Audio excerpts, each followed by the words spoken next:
This is a pre-recorded lecture that I gave in Omaha at the Keto Summit. You'll notice that I'm recording this in my car as my husband is driving me to the lecture, and I'm trying to decide which slides should stay and which ones should go. So yes, I'm hiding in my car and practicing my speech before the event. And this video was longer than the 20-minute speech I gave in Omaha, so no one has ever seen this. I'd given this lecture several times in smaller chunks, and each time I studied cancer and the ketogenic diet, I learned a little something more, and I found better ways to explain it. There are a couple of sections where I ask for audience participation.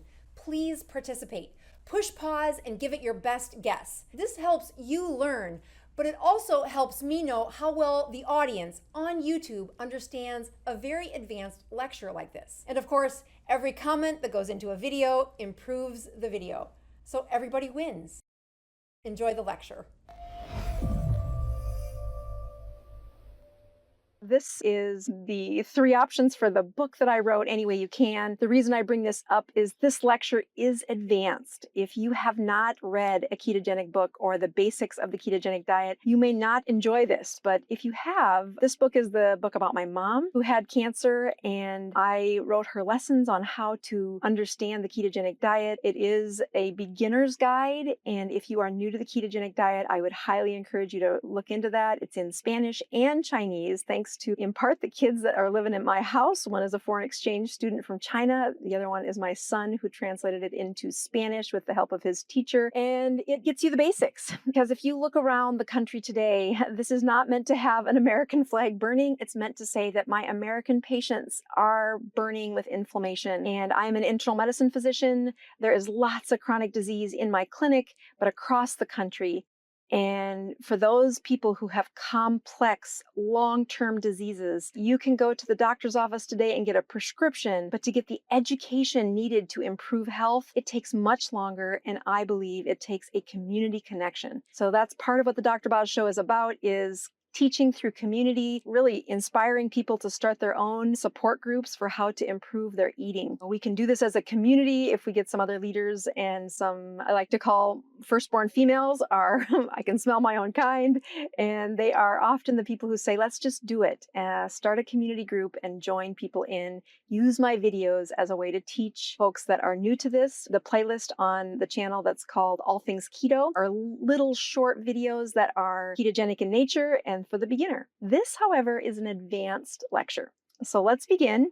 Usually this is the question I get after reading that book is, well, doctor, can the ketogenic diet help with other cancers besides the one your mom had? And I will tell you that my mom had a cancer of her white blood cells. There was no evidence that this was going to improve with the ketogenic diet. We did not stop her chemo. She had her oncologist at her side the whole time, but she also had her daughter, an internal medicine doctor, teaching her about the metabolism her body could do better so that the oncology cancer drugs could work better. The question I like to pose isn't, can a ketogenic diet help with cancer? It's, how does the ketogenic diet help with cancer? So the first thing I'd like to review or to outline is what we're going to review today. And that is, these cells have differences between normal cells and cancer cells. Most of my patients don't know this, and so this is a great review. We're going to talk about sugar, energy, oxygen, and ketones. So this is Grandma Rose. This is before she had her first dose of chemo. This is when she was still had early stages of the cancer, but she was in her 60s, her mid 60s during this picture. She is now 75, and we have a recent success where she's been off of chemotherapy for 9 months. For the first time in 15 years, these last 9 months, she's actually had a normal white blood cell count. And again, her cancer was of the white blood cell count. So chemo-free, cancer-free for the last 9 months, or at least cancer-controlled. And I would contend when you get to the last picture on this, you're going to see that she's reversed age, reversed her health, and she started the ketogenic diet at 71. So please don't say I'm too old, but you do probably need some good lessons. So hopefully you find this helpful. All right, this is an example or a picture of a healthy cell. This cell does not have cancer. I like folks to know how large that nucleus or the blue part is in the center. Think of it as the brains of the center, or the conduction of how the cell divides and where it goes. But those little bitty blue specks in the cytoplasm is what I want you to focus on next. You'll also notice that the cytoplasm, the area around that nucleus, is smooth and very homogeneous. It looks very similar all the way around that nucleus. I'm going to enlarge these little blue specks. These are mitochondria, and specifically these mitochondria deliver energy for the cell. They also tend to move around. Notice if there's other needs of the cell, so they aren't in one spot. They kind of migrate in that cytoplasmic area. Let's take a close-up look of what a healthy, beautiful mitochondria looks like. And you could say, why do I care? You do care. Diseases that don't have normal mitochondria include things like cancer and multiple sclerosis, and even some dysfunction found in the mitochondria of people with autism. There is a really long laundry list of problems in our body when mitochondria don't work right. So you want to just be thankful for your healthy mitochondria. And notice that this mitochondria is nice and long, and inside the mitochondria are these nice, beautiful wavy folds. Those are critical for your mitochondria to work correctly. As you compare that to a cancer cell, I want you to notice this cancer cell is gnarly looking. I think it has kind of horns on it, but that outside cytoplasm is not uniform. It has all kinds of defects and abnormal growths. But if you look closely at its mitochondria, you find that it's a stubby, short little mitochondria with not very many waves on the inside. That is the mark of a dysfunctional mitochondria. As I look at folks with cancer, they don't just have one or two abnormal mitochondria. They replicate these abnormal looking mitochondria, and they don't show up overnight. They have been acquired through time. And when I look at sick, healthy patients, my brain sees that their mitochondria is suffering or at least not working efficiently. So as we go through this lecture, you're going to see me compare cancer cells to healthy cells.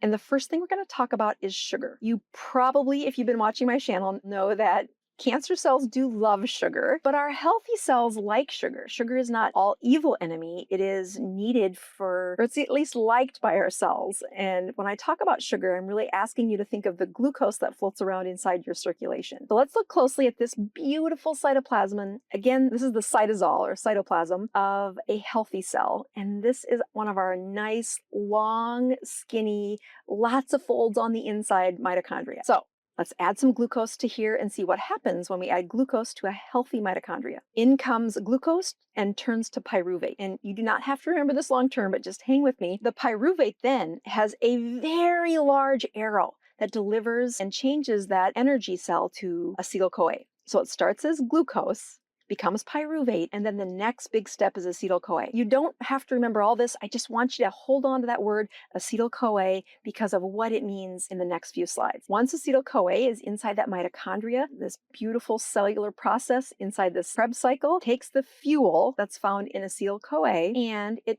runs those electrons down an electron transport chain. It uses some oxygen to add phosphorylation, then adds a phosphate to it using oxygen, and you end up with almost 90% of the energy coming out the other side of that mitochondria from that glucose in the form of ATP. ATP is just a scientific way of saying here's some energy, but when we talk about mitochondria being the fuel source or the furnaces or the factories of energy, this is what's really happening. When you look at the biggest pathway for energy being made, it must go through that delicate waves in the mitochondria, and out comes ATP. If you look at some side turns, I like to call these the farts of energy that come out of a mitochondria. You can have some lactic acid come out when it doesn't even enter into the major part of the mitochondria. So glucose to pyruvate happens at the edge of that mitochondria, right on the inside fold, and then out comes some energy a little bit, and you'll make a little lactic acid with that. If you do get energy into the acetyl-CoA and through that Krebs cycle, you'll get some succinic acid, or succinyl-CoA will convert a little bit of energy out. It's kind of like a trap door that escapes before it gets all the way to the end of the energy burn. Now, don't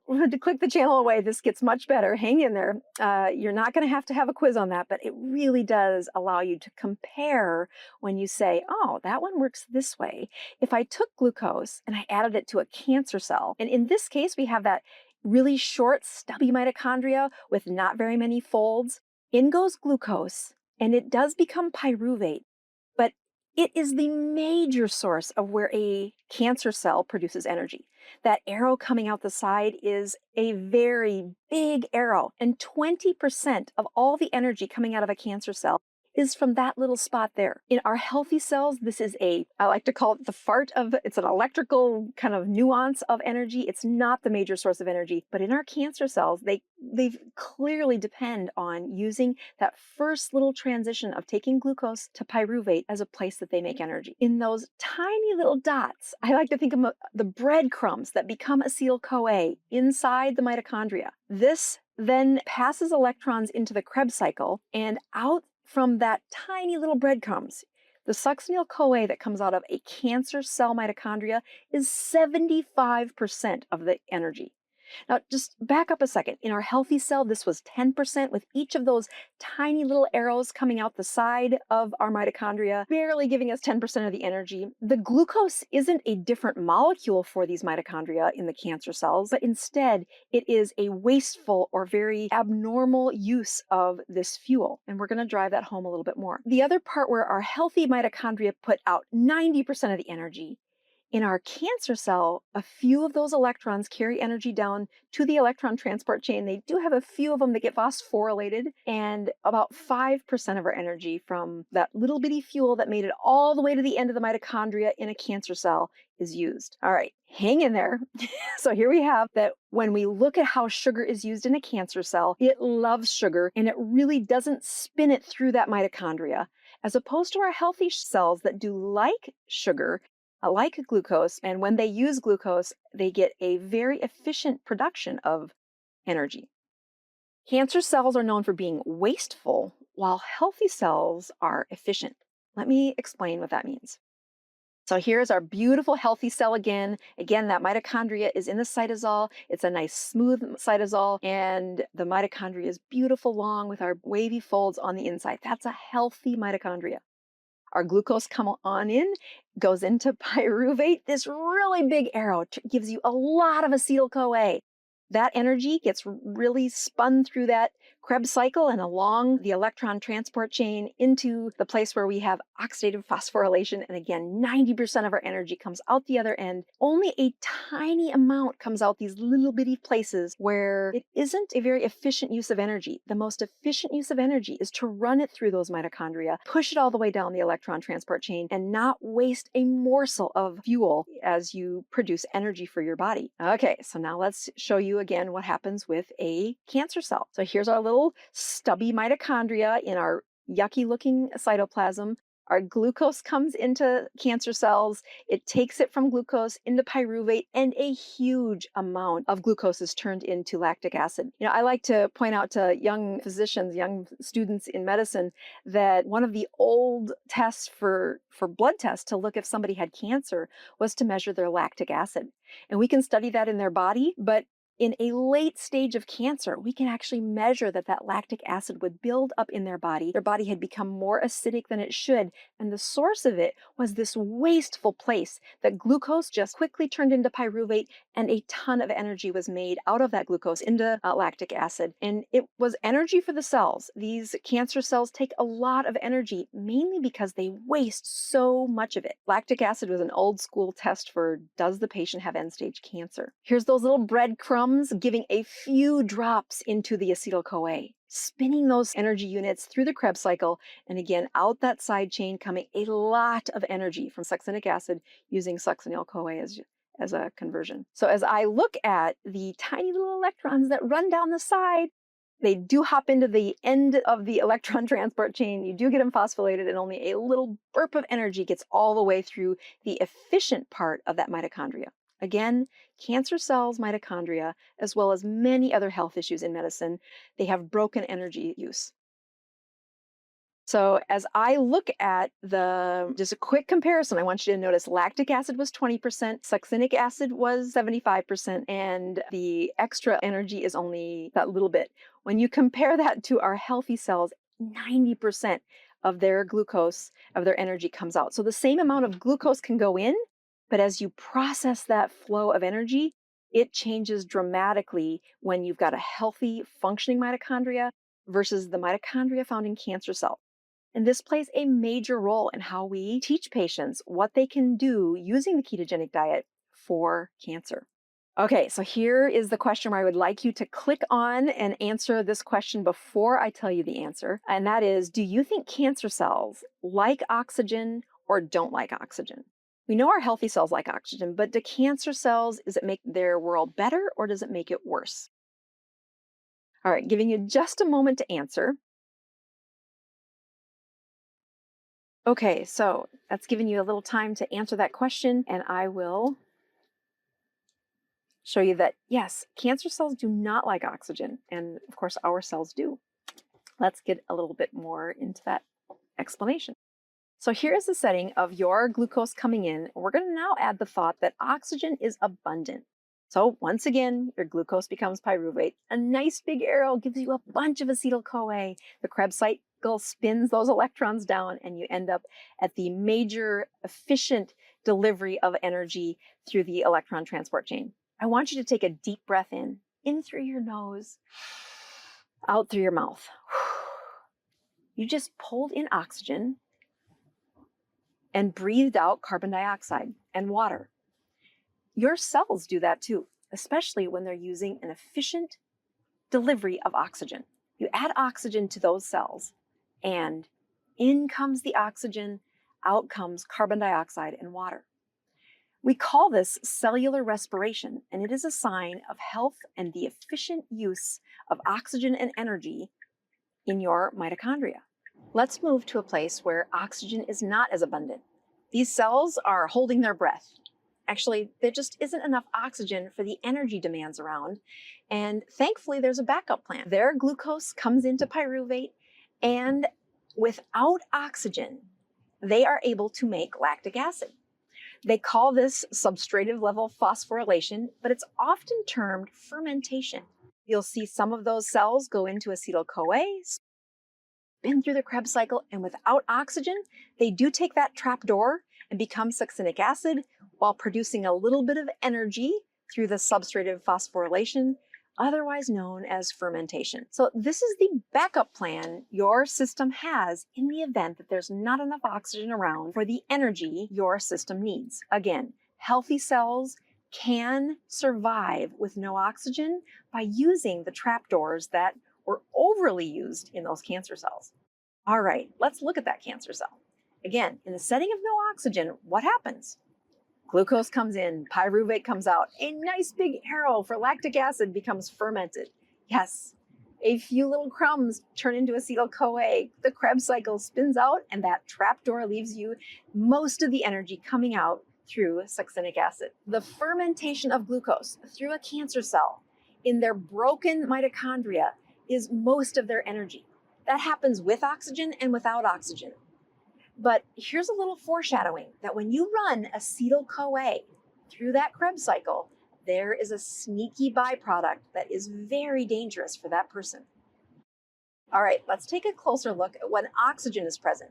Again, there's that mitochondria with a goofy look to it. We have now a bunch of oxygen present.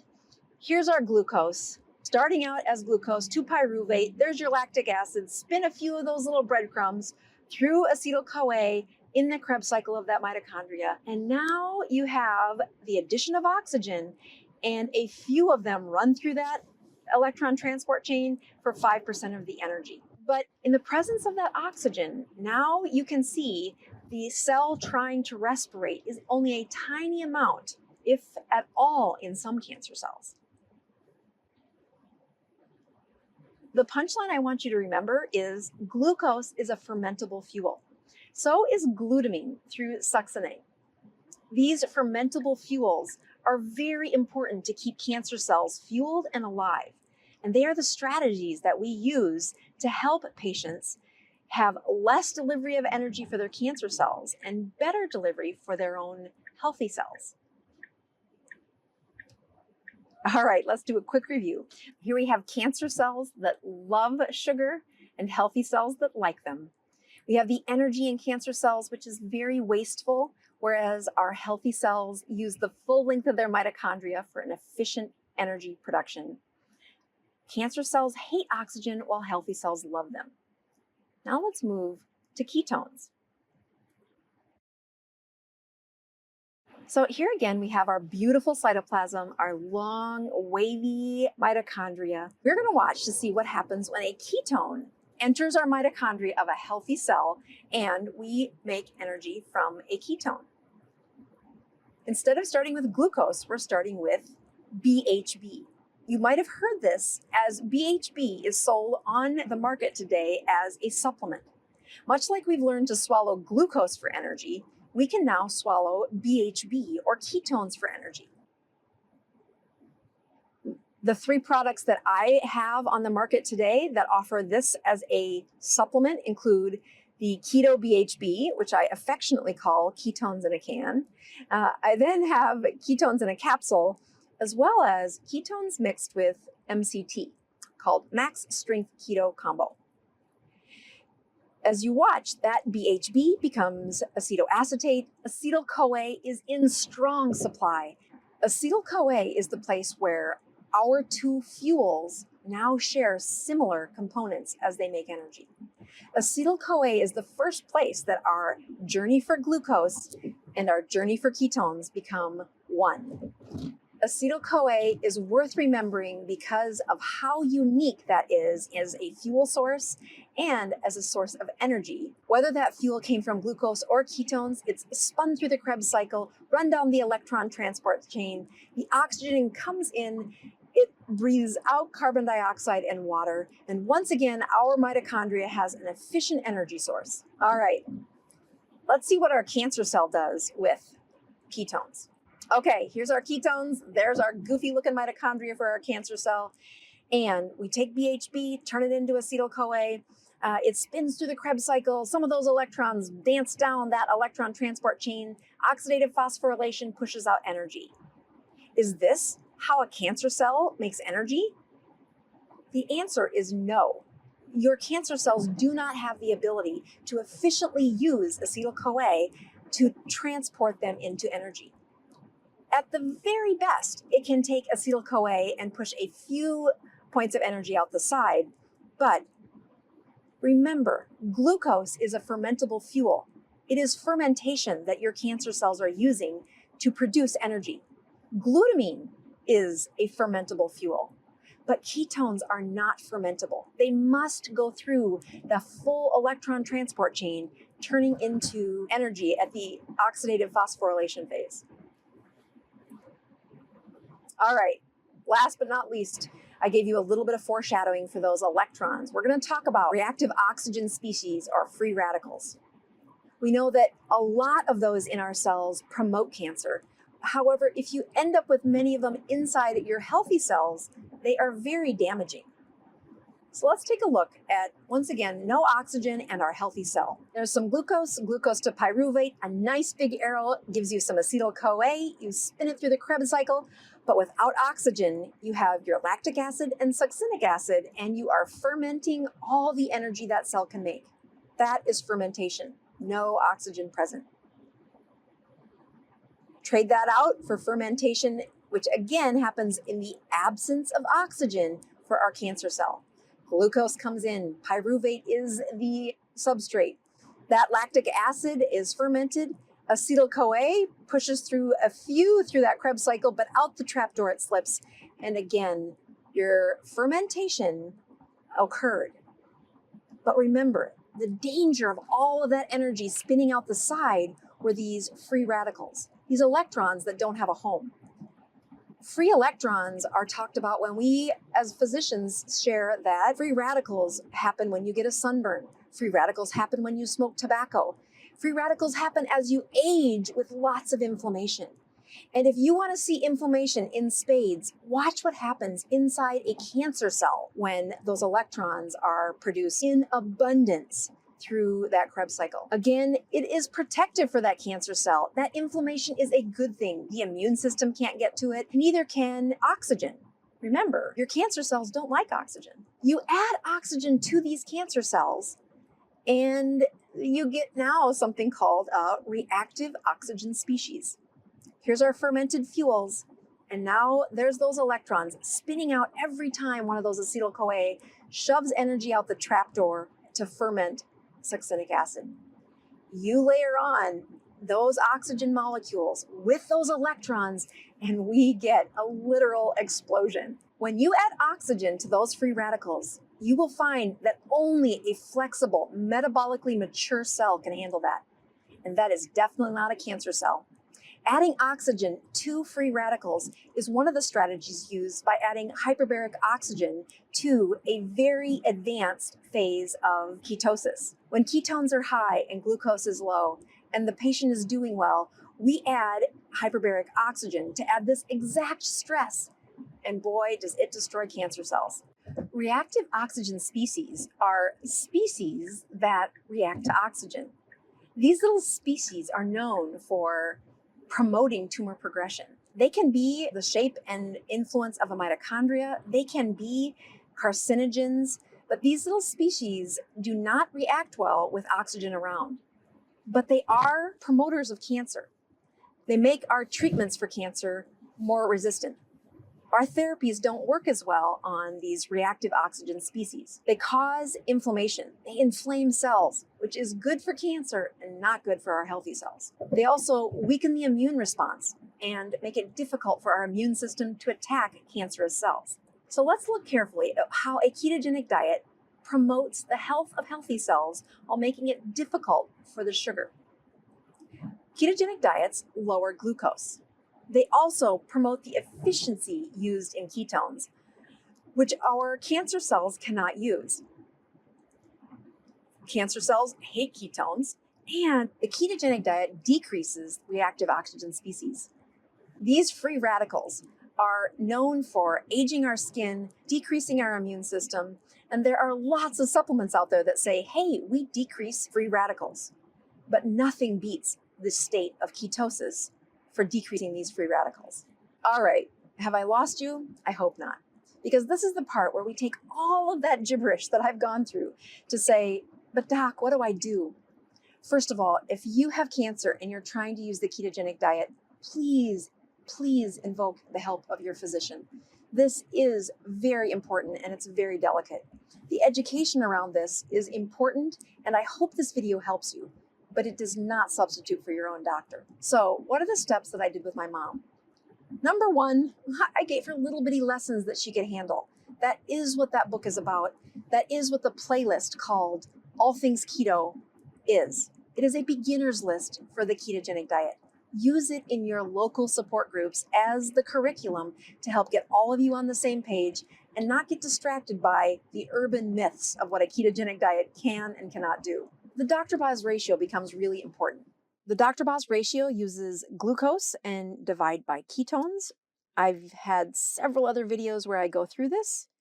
You'll use the glucose on the left side and the ketones on the bottom to find these Dr. Boz ratios of 200, 150, 80, 40, and 20. What are you really measuring here? You're measuring their insulin. Yes, insulin has a problem. In order to measure, you do need a kit at home. This is not something you want to be running back and forth to the lab and checking. You really want to use the Dr. Boz ratio or the glucose ketone index to measure outcomes. Let's take a look at some of the studies. Here is the glucose ketone index and a cancer patients followed after a 72-hour fast. They initiated the diet with fasting and were under close observation from their physician. The glucose started up in that 140s range and ended up closer to the 50 or 60 range. Their ketones were non-existent, and by the end of that 30 days, they hung out between 3 and 4. If you do the calculations for the Dr. Boz ratio, you'll see a Dr. Boz ratio of 16, of 13, of 13 again, and of 12. All of these are under 20. This equals a glucose ketone index of 1 to 1. When comparing these side by side, here's what Dr. Thomas Seyfried and his team did in plotting out and following those folks with a ketogenic diet and their cancer. 72-hour fast is where they began. After 72 hours, they restricted their calories to 500 per day. Then for about 3 months, they kept it about 900 kilocalories per day, very high fat diet, And again, closely following their metabolism, knowing that a ketogenic diet isn't what helps these patients, but a advanced state of ketosis, meaning you must measure the ketones, you must measure the glucose, and these ratios are important to predict how the cancer cells were being stressed as we went through in those first several slides. The kilocalories per day stayed at about 1,500 through the 15 months that these patients were followed. They had a dramatic improvement in their cancer. And through the studies of Dr. Seyfried and several others, we have learned that when you take an advanced state of ketosis, we know that cancer cells have a difficult time forming new blood vessels. This is a key component to regulating and even destroying their cancer cells. Take away the blood supply. It decreased the inflammation. And again, this reduced inflammation is super important for the improvement of the cancer cell profile. The cancer cell loves the inflammation, our healthy cells do not. An advanced ketogenic diet is at best summarized as a highly advanced anti-inflammatory diet, decreasing free radicals, decreasing those rogue electrons. And finally, it's pro-apoptotic, which means it enhances the rate at which cells die. At first thought, you might say, well, isn't that bad for the patient to have all their cells die?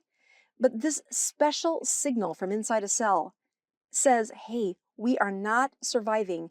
This needs to be destroyed. And that's a really important missing component in most cancer cells. We found that the cancer cells had a higher rate of death when they were constantly bathed in a ketogenic state. Just to summarize, there's a few other things we talk about with the Dr. Boz ratio. Getting it under 80, you get a little bit of autophagy. Getting it under 40, we think you have a solid chance. It is my cancer patients and those with seizures that we really push that glucose ketone index, or the Dr. Boz ratio, to under 20. It is a difficult feat, and it is not to be done without a patient-doctor relationship in place. Again, the glucose ketone index is a measurement of insulin. Remember, that's why we're checking this. Insulin kills ketosis. Insulin kills our immune response. And most importantly, insulin creates a growth center for cancer. As we watch glucose surround that cancer cell, we know that the insulin will support the growth of that glucose supply and cancer. By adding ketones through fasting or supplements, we know we change the chemistry in the favor of the patient and to the detriment of the cancer cell. Inflammation adds a layer of slime and protection for the cancer cell. Adding ketones supplies a fuel that allows our survival for healthy cells and makes a very short supply of energy for cancer cells. The longer this state continues, the more normalized their insulin becomes. Again, this decrease and normalization of cancer improves the overall growth for healthy cells and decreases it for cancer cells. Yes, insulin grows cancer. Taking it back to normal is good for the patient and bad for their cancer. As you watch here to these mitochondria deep inside a cancer cell, you fuel them with glucose and one thing happens. But as you add ketones and change the chemistry, it destroys a fuel source that they are used to. And as the ketones arrive on the scene, those cancer cells will burn through the glucose, leaving the only real supply of energy to be ketones. Although there are times the cancer cell continues to outsmart our ketones, it makes it much more unlikely, much more difficult for the patient. Much more difficult for the cancer, I mean. Keep those ketones around and then add a little oxygen and watch the crumble and the destruction of those cancer cells. That is apoptosis of a cancer cell. Those free radicals become reactive oxygen species when you add oxygen, and they do cause the death of the cancer cell in many cases. My takeaways from this lecture hopefully show you that there are some very deep cellular processes happening when you're in the ketogenic state. I remind patients daily that ketosis isn't so much about the diet as it is about your chemistry state. Measure your chemistry. Plot your improvement. I hope you see that you can help patients fight cancer by changing their metabolism. It is not easy, and one of the best signs of love that you can do for a loved one fighting cancer is monitor your metabolic health right along with theirs. Be sure to talk to your doctor about this. This is not meant to be done alone. One of the best points of advice I give people who call in to say, how can you help my loved one with cancer? It's to do ketosis with them. Do the ketogenic metabolic change with them. It's our hope that the metabolism shifts the cancer cells while rescuing their healthy cells. And this is why it's so valuable in people with and without cancer. When my mom had cancer, the best gift I gave her was to join her in the journey of improving her metabolism. She now celebrates 75 years of life, soon to be 76, and she is chemo-free and we think cancer-free, continuing to improve her metabolism by checking her ketones, keeping those carbs low, and staying active in her keto community. I hope this was helpful. Thanks for inviting me, Omaha. I'm Dr. Boz, signing off, improving your health, one ketone at a time. See you next time.